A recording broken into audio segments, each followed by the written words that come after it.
السلام علیکم پیارے بچوں، آج ہم کہانی پڑھیں گے چندا ماموں دور کی۔ ایک دفعہ کا ذکر ہے کہ کسی ملک پر ایک ایسا بادشاہ حکومت کرتا تھا جو کسی کی نہیں سنتا تھا، بلکہ جو بھی اس کے دل میں آتا اسے پورا کرنے میں لگ جاتا۔ وہ جو بھی حکم دیتا اس کے وزیروں اور مصاحب کو وہ ماننا پڑتا، فوراً، بغیر کوئی بات کیے اور بغیر کسی بحث کے۔ ایک رات بادشاہ سلامت کھڑکی سے کھلا آسمان دیکھ رہے تھے کہ انہیں دور چاندی کے تھال جیسا چاند چمکتا ہوا نظر آیا۔ انہوں نے اسی وقت دل میں یہ پکا ارادہ کر لیا کہ وہ چاند تک پہنچ کر اسے ہاتھ لگائیں گے۔ یہ کیسے ممکن ہوگا، اس بارے میں اس نے سوچنا شروع کر دیا۔ وہ ساری رات اور پھر اگلا سارا دن اسی بارے میں سوچتا رہا اور آخرکار اسے ایک ترکیب سوجھ ہی گئی جس پر عمل کر کے وہ چاند کو ہاتھ لگا سکتا تھا۔ اس نے سوچا تھا کہ وہ ایک اتنا لمبا مینار تعمیر کروائے گا جو آسمان کو چھو رہا ہوگا، اور پھر وہ اس مینار پر چڑھ کر آرام سے چاند کو ہاتھ لگا سکے گا۔ اس نے شاہی بڑھائی کو بلوا بھیجا اور پھر اسے حکم دیا کہ وہ ایسا مینار تعمیر کرنا شروع کر دے۔ بڑھائی نے انکار میں سر ہلایا اور بولا، بادشاہ سلامت، ایک ایسے بلند مینار کی تعمیر جس پہ کھڑا ہو کر چاند کو چھوا جا سکے ناممکن ہے۔ ایسا نہیں ہو سکتا۔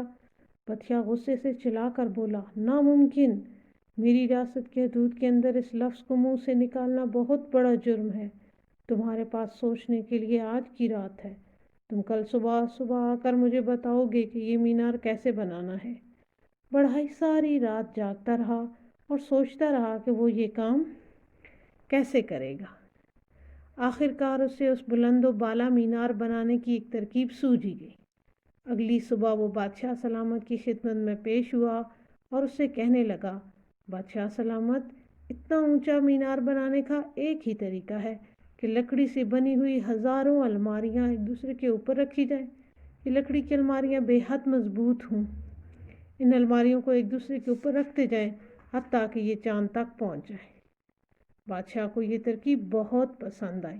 اس نے اپنے وزیروں، مشیروں اور فوج کے سپہ سالار کو حکم دیا کہ ریاست کے ہر گھر کی تلاشی لی جائے اور پوری ریاست میں سے جتنی الماریاں ملیں انہیں مینار بنانے کے لیے اکٹھا کیا جائے، اور اگر کوئی یہ الماری دینے سے انکار کرے تو اسے سمجھا دیا جائے کہ ریاست کی جیلوں میں بہت سے ملزم رکھنے کی گنجائش ہے۔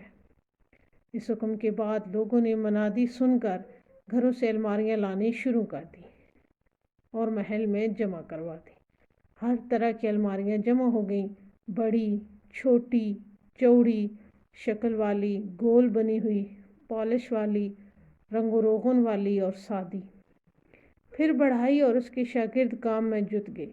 انہوں نے ایک الماری کے اوپر دوسری الماری رکھنی شروع کر دی اور آخر محل کے باہر ایک بہت اونچا مینار بن گیا۔ لیکن جب ساری الماریاں ایک دوسرے کے اوپر رکھ گئیں تب بھی مینار ابھی بادلوں تک اونچا نہیں ہوا تھا۔ بادشاہ سلامت نے بڑھائی کو حکم دیا کہ مزید الماریاں بناؤ۔ تب اس حکم کے بعد لکڑی تلاش کی گئی۔ بڑھائی اور اس کے شاگردوں نے اس لکڑی کو کاٹا اور مزید الماریاں بنائیں۔ پھر انہیں مینار کے اوپر رکھا گیا، لیکن جب یہ الماریاں بھی استعمال ہو گئیں تو مینار صرف بادلوں تک ہی پہنچ سکا۔ بادشاہ سلامت نے یہ جان کر پھر بڑھائی کو حکم دیا کہ وہ مزید الماریاں بنائے۔ بڑھائی نے بادشاہ کو جواب دیا، بادشاہ سلامت، اب مزید لکڑی نہیں ہے۔ بادشاہ سلامت بولے، تو پھر ریاست میں اگے ہوئے سارے درخت کاٹ ڈالو اور ان سے لکڑی حاصل کرو۔ بڑھائی یہ حکم سن کر پریشان ہو گیا۔ وہ سر ہلاتے ہوئے بولا، سارے درخت؟ یہ کیسے ہو سکتا ہے؟ یہ نہیں۔ بادشاہ اس کی بات ختم ہونے سے پہلے بول اٹھا، کیا تمہارے منہ سے لفظ نہیں نکلا ہے؟ کیا تم بھول گئے کہ میری ریاست میں لفظ ناممکن کہنا جرم ہے؟ ابھی جاؤ اور درختوں کو کاٹنا شروع کرو، فوراً۔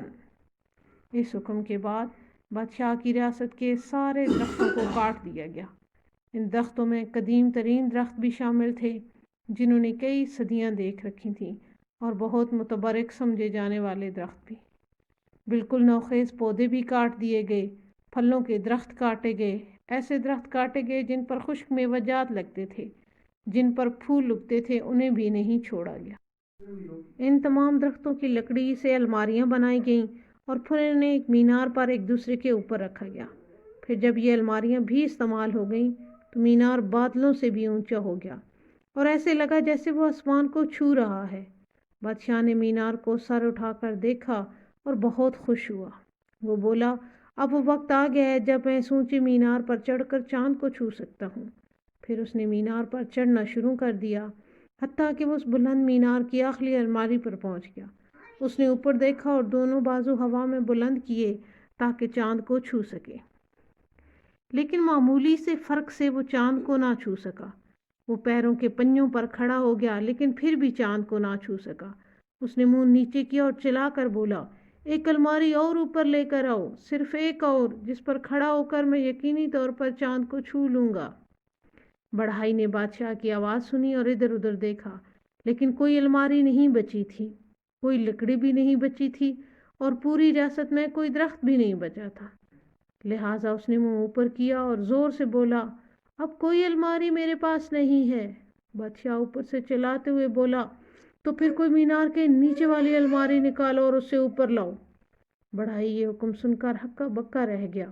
وہ الماریوں کے اس ڈھیر میں سے کوئی الماری نیچے سے کیسے نکال سکتا تھا؟